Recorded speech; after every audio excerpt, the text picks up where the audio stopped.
इस वक्त की बड़ी और अहम खबर जम्मू कश्मीर से सामने आ रही है, जहां पुंछ में सेना और आतंकियों के बीच मुठभेड़ शुरू हो गई है। आपको बता दें कि 9वां दिन है ये। नागरिकों पर बढ़ते हमलों के बीच सेना ने कमर कस ली है। इस वक्त की बड़ी खबर आपको जम्मू कश्मीर से बता रहे हैं। आतंकियों पर अंतिम वार के लिए सेना तैयार है, क्योंकि देखिए सेना ने सीधी तौर पर लोगों से अपने घरों से बाहर निकलने से मना कर दिया है। शोपियां के द्रगाड़ इलाके में मुठभेड़ चल रही है। ये वही इलाका है जहां पर वन क्षेत्र बहुत अधिक है और 2 हिस्सों में यहां आतंकियों ने अपने आप को बांट लिया था, जिसके बाद सेना ने इसे अंतिम लड़ाई के तौर पर देखा है। और सेना ये मान रही है कि जिन लोगों के मवेशी हैं, जानवर है, वो वन क्षेत्र से दूरी बनाए, अपने जानवरों को भी जो है प्रयास करे कि वन क्षेत्रों में लेकर के ना जाए, क्योंकि आज ऐसा माना जा रहा है कि अंतिम वार ये भारतीय सेना की तरफ से किया जाएगा, क्योंकि लगातार आतंकियों की तरफ से आम नागरिकों को टारगेट जम्मू कश्मीर में किया जा रहा था, जिसके बाद अब आक्रामक रुख में एक तरीके से आप कह सकते हैं कि भारतीय सेना अख्तियार करती नजर आ रही है। नागरिकों पर बढ़ते हमले को देखते हुए भारतीय सेना ने कमर कस ली है। अभी तक कई जो है आतंकी मारे गए हैं और अब जो फाइनल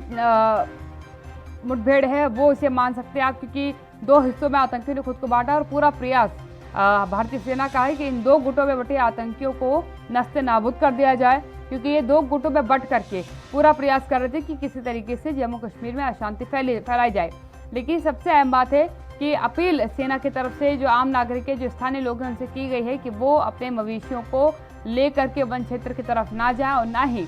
खुद जो है वन क्षेत्र में जाए, क्योंकि आज जो मुठभेड़ है ये पहले से प्लान थी सेना के कि ये मुठभेड़ होगी और इस दरमियान कार्रवाई की जाएगी, क्योंकि 2 हिस्सों में बांट करके लगातार आतंकी प्रयास कर रहे थे कि वो व्यवस्था को बिगाड़ सके।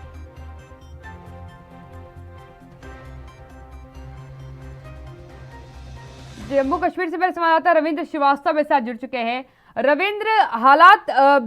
एक तरीके से संभालने का प्रयास सेना का अंतिम वार से कह सकते हैं, क्योंकि अपील सेना की तरफ से की गई है कि लोग घरों से जो है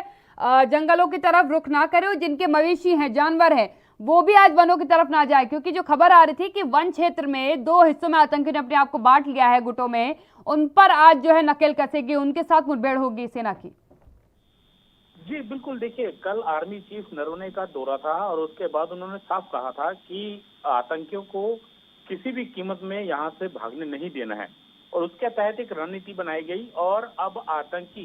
जो है वन क्षेत्र में जहां जहां छुपे हुए हैं, क्योंकि इस वन क्षेत्र में काफी डेंस फॉरेस्ट है और यहाँ पर कई ऐसी चट्टाने हैं और कई ऐसी गुफाएं हैं, कुदरती बनी हुई गुफाएं हैं, जहां पर आतंकी शरण लिए हुए हैं। और उन जगह तक पहुंचना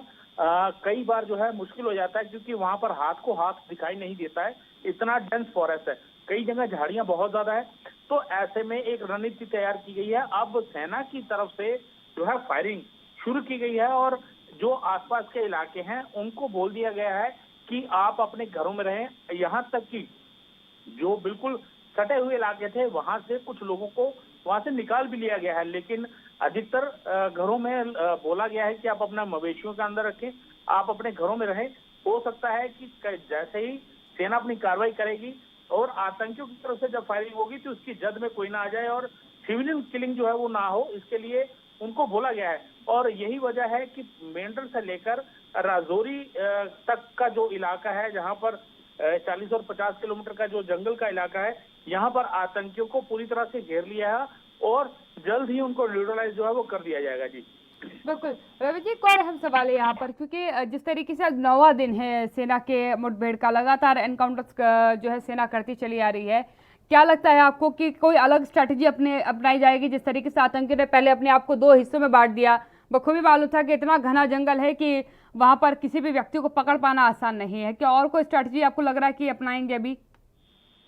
जी बिल्कुल, देखिए स्ट्रेटेजी बनाकर ही आतंकियों का सफाया किया जा सकता है, क्योंकि जिस प्रकार से जंगल का इलाका है, जैसा मैंने पहले बताया कि हाथ को हाथ दिखाई नहीं देता है, इतना डेंस फॉरेस्ट है वहां पर। और ये पहली बार नहीं है, इससे पहले भी आतंकी यहाँ पर कई बार अपना ठिकाना बना चुके हैं और यहाँ पर खदेड़ा भी गया है उनको। लेकिन अब डेंस फॉरेस्ट होने के चलते आतंकी पिछले काफी महीने से, करीब 2 महीनों से यहीं पर मौजूद थे। हालांकि इनको कश्मीर घाटी की तरफ जाना था, लेकिन सुरक्षा चाक चौबंद होने के चलते ये वहां नहीं पहुंच पाए और ये वापस इसी जगह पर आ गए। और जो आसपास के इलाके में रहने वाले लोग हैं उनको गन पॉइंट के ऊपर उन्होंने खाना वाना मुहैया मांगा उनसे और लगातार वो खाना उनको दे भी रहे थे। यही वजह है कि 6 से 7 लोगों को पूछताछ के लिए सेना ने बुलाया भी है, उनसे पूछताछ भी की गई है। उसके बाद पूरी रणनीति बनाकर इन आतंकियों के ऊपर जो है वो कार्रवाई की जा रही है और जल्द ही, जिस प्रकार से मैंने पहले बताया कि जल्द ही